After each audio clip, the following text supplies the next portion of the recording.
All right, welcome again. The Statistician General of the Federation and the Chief Executive Officer at the National Bureau of Statistics, NBS, joins me right now virtually.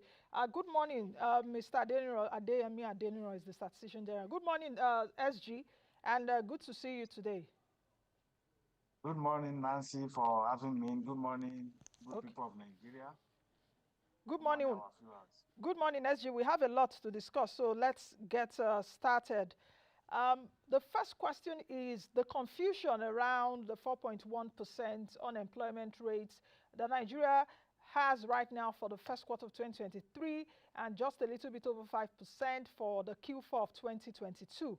How did you arrive at that? Because many Nigerians can't differentiate between 33.3% unemployment rate that we had in 2020 and you just came up with new employment figures at 4.1%. Please explain. Thank you, Nancy. So the first point I want to make here is that we have emphasized several times that with the new methodology that we have, there is no need for us to be comparing 33.3% of previous unemployment figure with what we have now at 4.1% because the methodology for computing them are different. The indicators are defined differently now, and the concept that we are using in this new methodology are also different. So it's not like unemployment drop or fall from 33.3 to 4.1. No, the 4.1 figure that we have now for Q1 of 2023 is as a result of the new methodology that we used to compute it. The 4.1% unemployment that we have now is not because there has been massive employment over the past few years that we released the last unemployment figure that now make the unemployment to come down. No, that is not the situation. It is the methodology that changed. It is the definition and concept that changed, which has to do with the latest ILO guidelines and methodology that we adopted, which has been honed and adopted by other countries in West Africa and across the whole world. The MBS is coming behind to adopt this latest ICL 19th of the ILO guidelines to come up with the latest figure that we have. And it is a normal thing for National Statistical Office like ours to review the methodology for computing indicators in our surveys on a regular basis in order to reflect the reality on ground, in order to reflect the changes in our world, in our environment that we live in. As we have all these changes, there is need for us to review our methodology, to review our indicators, to review the way we compute our indicators so that you can reflect the present situation that we are in or the present reality on ground. That is just what we have done.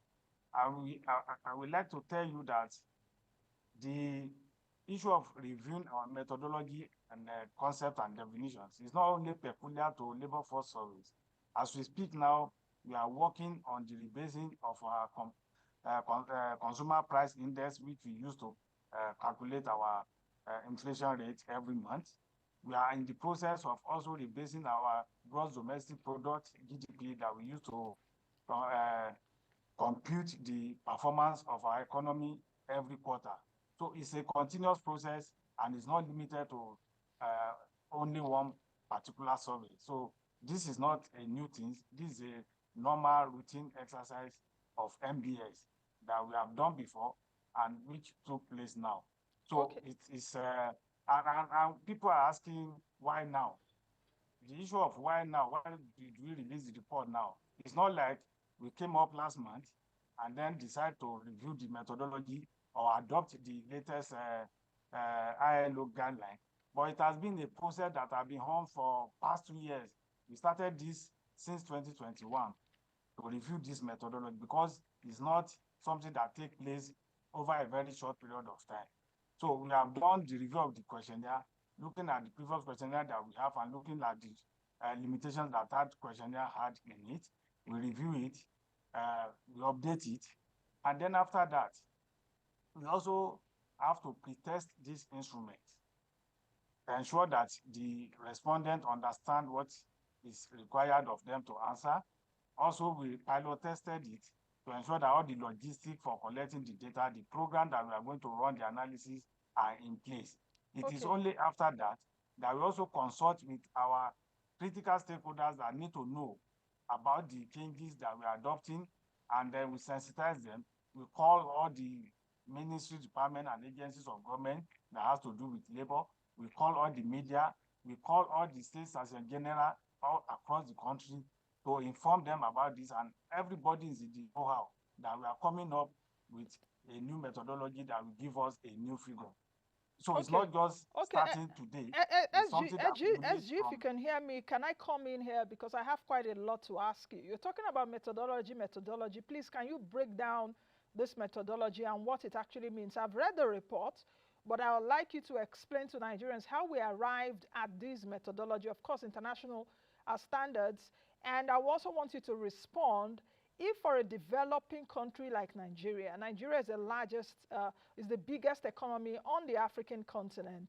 If for a developing nation as ours, should we take what is, as said by the MBS, international best practice against the reality of a developing country? International Labour Organization, of course, global standards they are looking at, because if you take a look at it now, Nigeria's 4.1% unemployment rate, I think is the fourth, if not number 3. You have the US at about 3.5, the UK and all of that. How much sense does it make to say that a developing country like Nigeria has an unemployment rate of 4.1%?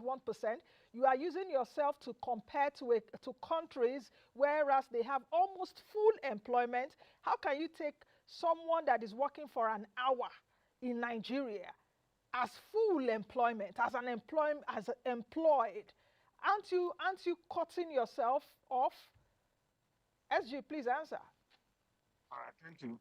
So the methodology is the 19th International Conference of Labor Statistician Agreement, in which Nigeria is also a signatory to that agreement.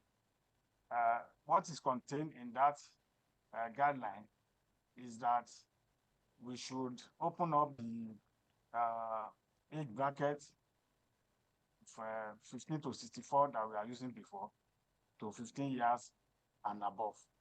That is the first thing there. That is the working age population, 15 and above. The second one is the issue of what we are using before as 19 hours. If you work for 19 hours in a week, before now, we say that you are unemployed. So you should take note of that, that somebody working for 19 hours in a week should be regarded as unemployed. That is what that guideline addresses, that you cannot be saying those people are unemployed. You can also look at what the methodology also addresses is the issue of farmers that work off-season, and the questionnaire does not take care of that off-season, or somebody that is working in a formal establishment that is on leave or not feeling fine. Those people are regarded before as unemployed because they are not at work. But the new methodology take care of all these situations to ensure that they are employed, only that they are not at work. The issue of 1 hour as benchmark, MBS and indeed the guideline does not say that if you work for 1 hour in a week, you are fully employed. Please, there's nothing like that in that guideline, and there's nothing like that in that report. We didn't say if you work 1 hour in a week, you are fully employed. Because if you work 1 hour in a week and you want to work more, only that you cannot get, and then you are underemployed in that situation, not fully employed. That is one. We have looked at the data. It said there is nobody that work 1 hour in a week. even the US, UK that you mentioned, there is nobody that will work for 1 hour and sit down when he has opportunity to work more than 1 hour, and he will be able to live a decent life with that. You won't be able to get income that will survive you. And the same thing is in Nigeria. There's nobody that will work for 1 hour in a week and has opportunity to do more work and go and sit down and to survive. It won't. Is 1 hour okay to survive, to get a decent income for good living?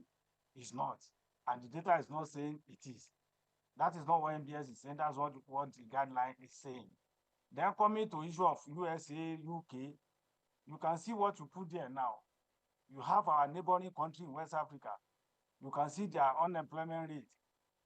Nigeria is one of the highest among them now. You can see 4.1 for Cameroon. You can see 1.8 for Republic of Benin, 1.4 for Chad. So look at Nigeria own, 5.3 last quarter and 4.1 this quarter. So you can see that we are still among the highest in the economy that resembled our own. If I'm talking about UK, talking about US, these are former economy, structured economy. So we cannot take our figure and go and put it inside there. It's better the way you have shown this one now. This is where we belong. And you can see that we blend together with the rate that we are seeing here. We are one of the highest. And then talking about the rate itself, you can see that even the rates are low for West African countries, but it doesn't mean they are having a good, decent living, or they are having income that can make them to be out of poverty.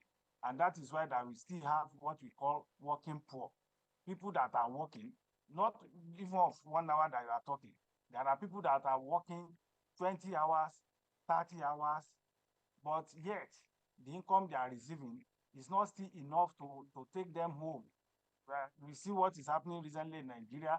The issue of review of salary, review of remuneration for workers is for people that are working for 1 hour. Even those that have full employment, the wages they are earning is not enough for them to get out of poverty.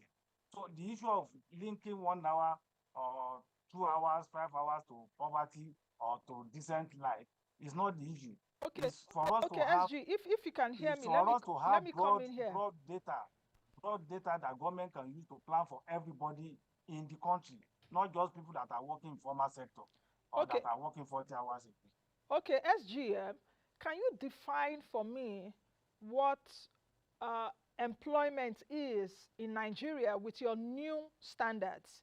Can you also define what unemployment means with your new standards? Then thirdly, with 4.1% unemployment rate in Nigeria as at Q1 of this year, how many Nigerians are unemployed now from your statistics? Then fourthly, how many respondents did you survey? Because I know that earlier you used to survey, I think, about 33,000. How many respondents did you survey? And if that is indeed enough for a country that has about 50 million people, as it were, at work, and you are surveying just over 30-something thousand, will that give you the realistic picture of unemployment in Nigeria? So, SG, you can go Thank you. along. So a person is employed in Nigeria now with the new definition if you work for profit or for wage for at least minimum of 1 hour in a week, you are employed. But we didn't say work for 1 hour. We said minimum of 1 hour in a week. And you work for profit or you work for pay, then you are employed. If you don't do any work, because when we say 1 hour, that means there's no other work that you can do. It means you are not doing anything. So if you are not working and you are of working age population of 15 years and above, and you are looking for work, you are ready to work, you have been searching and you cannot get work, you are unemployed. It's different from somebody that is at home, not searching, not making efforts, and not looking for work. That person cannot be part of the people that we use to compute unemployment because that person is out of labor force. So that is employment, unemployment. If you work for less than 40 hours in a week, you are underemployed. It's not that you are not employed, you are employed, but because you work less than 40 hours and you are still ready to work more hours if you have the opportunity, then in that case, you are employed, but underemployed when it comes to time-related underemployment. Then talking about the sample size, whether 35,520 household that we have presently that we use for this new methodology that we study across 12-month period non-stop. It is very, very adequate. You can go and check it. That is the highest sample size that we have in the whole of Africa for computing labor force survey. There is no other country that is near to that. So, and it is arrived through a standardized methodology of calculating sample size. In MBS, that is our work. We don't do any other thing other than to do sample survey. We don't do census like Population Commission. So that is a standard for all household-based surveys and is one of the highest sample size that we have. So it's enough, it's adequate, and that is why we are able to have a robust estimate from it. Okay, SG, I'm really struggling, as it were, to understand all of the statistics. And of course, I'm a data person, so I understand where you're coming from or where the MBS is coming from.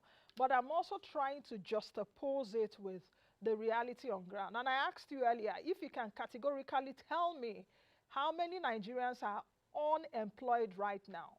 You've talked about underemployment, but how many Nigerians are unemployed? If, for example, the finance minister asks you, SG, how many unemployed people do we have?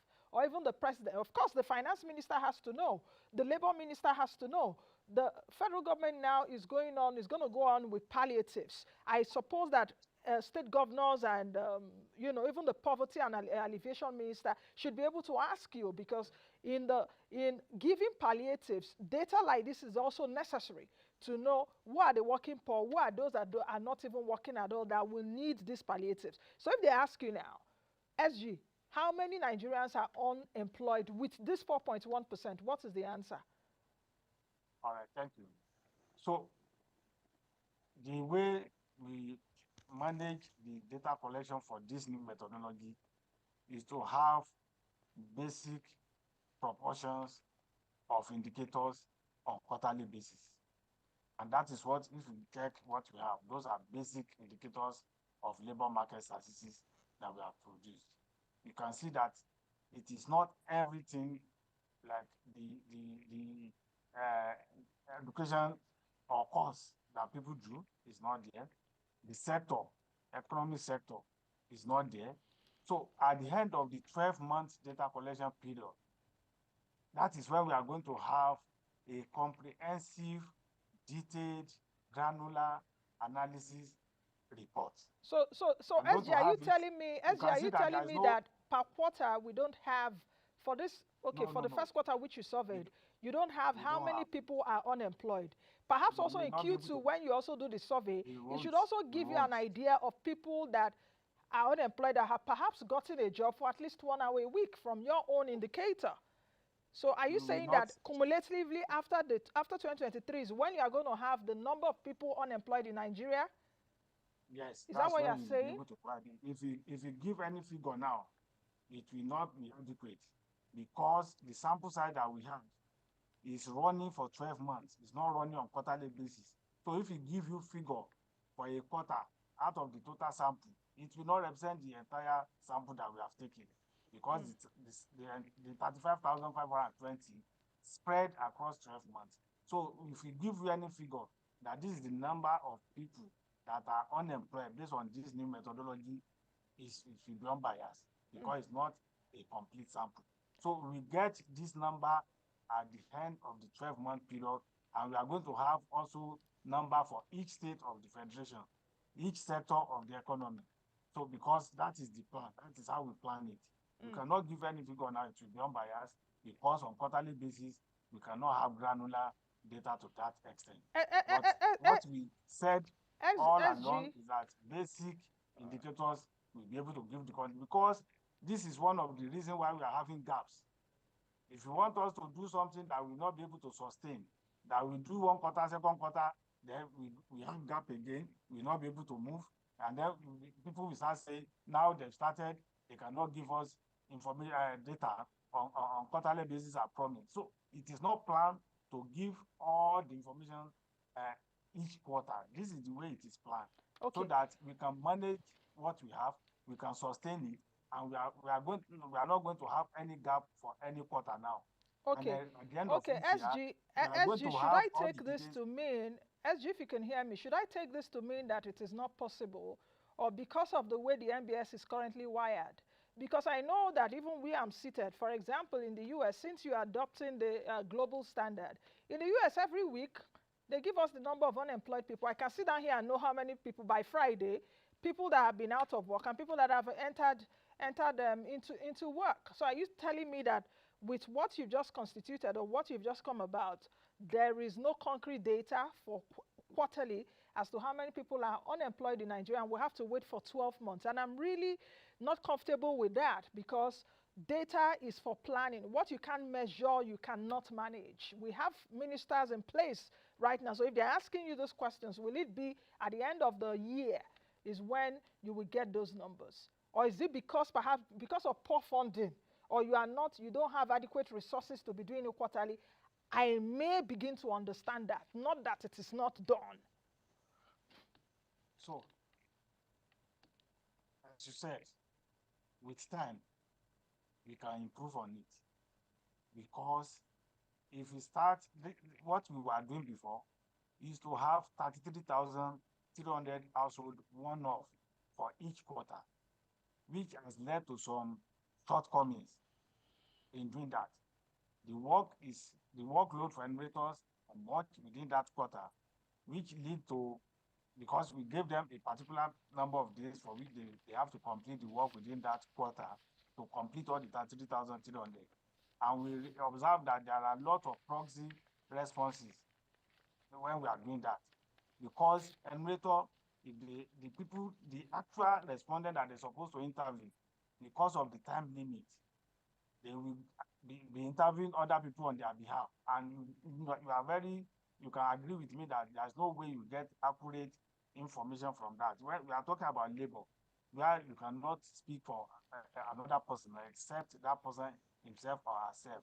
That is one of the things that we observe, doing it one-off in a quarter, a whole 33,300 a time. And that is why we have spread it this time around, so that we have less workload with minimum enumerator that we can supervise, and then they can now do the work within a week for just one local area, one enumeration area, so that if there is need for them to call back at a convenient time for anybody that is working or anybody that is qualified to be interviewed, they have that time to interview them. In terms of giving number, it is stated, we are not just saying it now, we have said it right from beginning, right from all this sensation workshop that we have been doing, that we are going to be giving basic information on quarterly basis and detailed at the end of the year. So we are not just saying it as you are asking me. It is what has been on the ground, and that is how it is planned. And that is what we can now build upon by the time we complete this round, and then we have mastered it, we have seen that it's working well. Then any additional workload that we want to be adding, so that we can be having a number of unemployed for each quarter, then we can take it on. Okay. But for now, that is what we have. SG, let me try and get in 3 more questions for you before we go on this segment. Will this revised methodology, will it affect the GDP numbers as well as inflation numbers? Because from you, the last inflation numbers we got was at 24%. Are you going to employ the revision right now to impact GDP numbers and inflation numbers? That's one. Secondly, this report analyzed, if I'm not mistaken with what I saw, analyzed the last quarter of 2022 and the first quarter of 2023. So what happened between 2020 till the third quarter of 2022? Then thirdly, SG, um, uh, would you say that perhaps, because a lot of people have also perceived this as trying to be a bit political, for the MBS to, rub the shoulders of politicians who are there now to make them look good. So are these numbers, I know you will tell me about methodology, international standard, but is the MBS pressured in any way politically to churn out good numbers?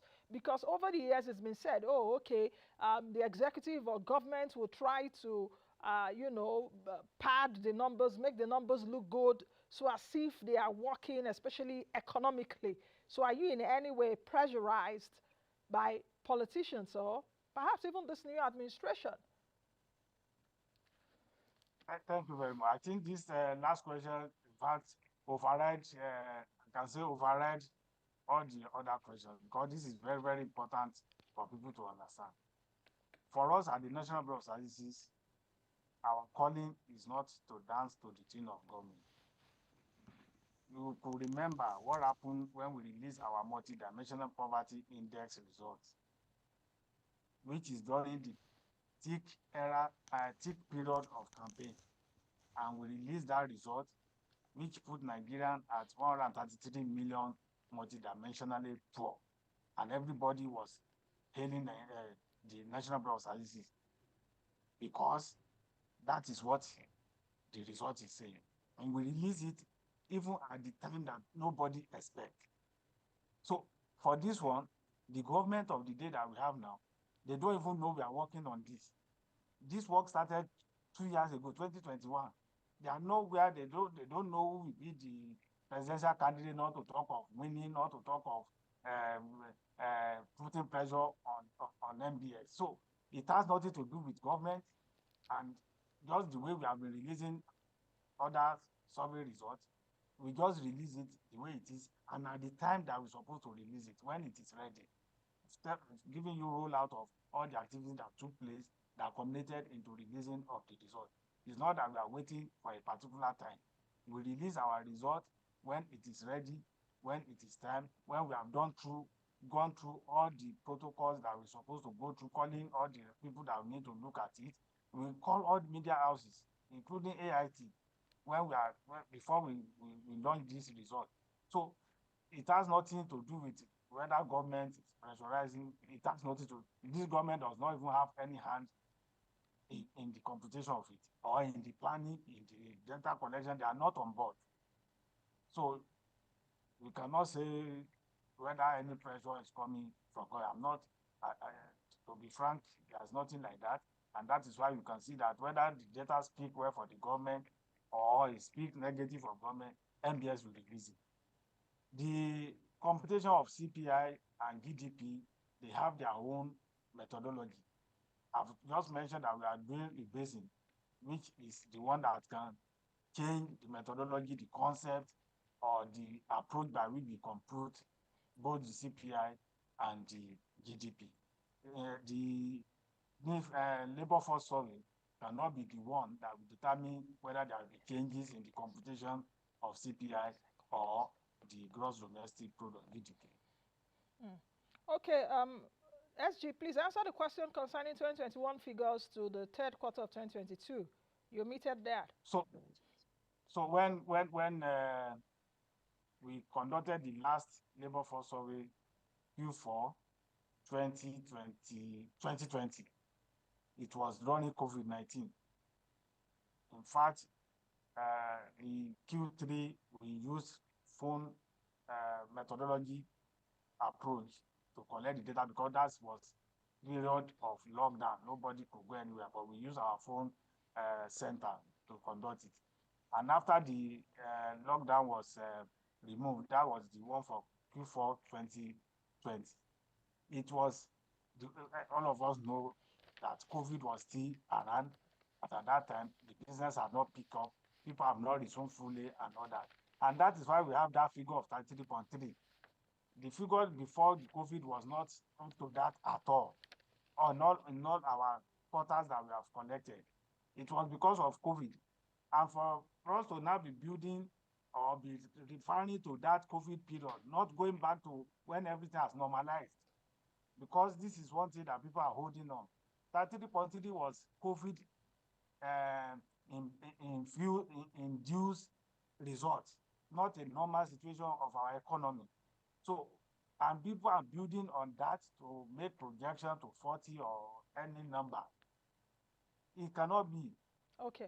Apart from the fact that we have even changed the methodology. But even at that, that cannot be what we are going to be building upon, because we are no more in the era of COVID now. So that Okay. 33.3% cannot be the one that we use as yardstick. So after that, as at that time, if not that we review the questionnaire a little bit, not in full in line with the guideline, but we just look at it that we cannot be reporting unemployment rate of maybe 93% or 92% because everybody was locked down. People have not resumed. People are still afraid. So we have to change it that, okay, are you working before, but you didn't go to work because of COVID or because of the situation that we are in? That is why we are able to amend the questionnaire and come up with that result. Okay. Otherwise, it will be SG, one more question and before you go. immediately, okay. Oh, one more question before you go, SG. Since the data was released just a few days ago, have you had engagement perhaps with your minister? I guess it's the finance minister that supervises your ministry. No, And it's budget no, and budget and economic planning, yes, Minister Bagudu. Now, have you had an engagement with him, and are other ministers perhaps reached out to you? Even the finance minister, Wale Adu, poverty alleviation, like I mentioned, labor minister, and all of that. Have you had engagements with them? That's one. Then the last question for you is that with the revised figure of 4.1%, is this a difficult job for you to make Nigerians understand and to defend that we have 4.1% unemployment rate now? How difficult is it for you to come on television or to go on the media to defend this figure? All right, thank you. So the Honorable Minister of Budget and Economic Planning was at the launch of the report. He was the one that declared the workshop, the dissemination workshop open, and he was the one that the chief launcher of that report.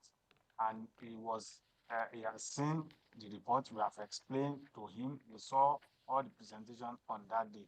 So for Honorable Minister of Budget and Economic Planning, he's briefed properly and he understands properly. For some of people, the media houses and other invited guests that were there that day, with the comment and speech of Honorable Minister, it was very, very clear that he understands what the report is saying, what the new methodology is saying, and all the indicators that were not available before that we are able to compute in this new methodology. So for Honorable Minister of Budget, he understands. The other ministers have not engaged them, but since my home minister already understand and have taken the report for use by government, I believe that whenever there is opportunity for him to engage with his colleague, other ministers, he will do so appropriately. Okay, thank you very much, SG, for joining me this morning. Let's talk again soon, because I know that we're expecting some other statistics from you. I hope this will not be the last of it, that I will see you on this show. It's my job to query those numbers. Thank you very much, Nancy. And let me thank you for inviting me, for me to still explain to Nigerians what we have done, how we have done it, and what the result is saying. It is for the good of everybody. And I appreciate those that are also been criticizing the figure and asking questions. It's because they like Nigeria, they love Nigeria. And for us at the National Bureau of Statistics as well, we also love Nigeria. We cannot afford to be giving wrong data or data that will not help anybody to government. What do we want to gain from it? It's for those that are saying that, do you mean if I work for 1 hour, I'm fully employed? If you don't give government that figure, how would they help you? Okay. How would they use it to come up with policy that will help? Thank you. Thank you for having me. Thank you. Thank you, Nigeria. Thank you very much, SG. I've been speaking with Adeyemi Adeniran, who is the Statistician General of the Federation and the Chief Executive Officer at the National Bureau of Statistics. Now, let's move over to the next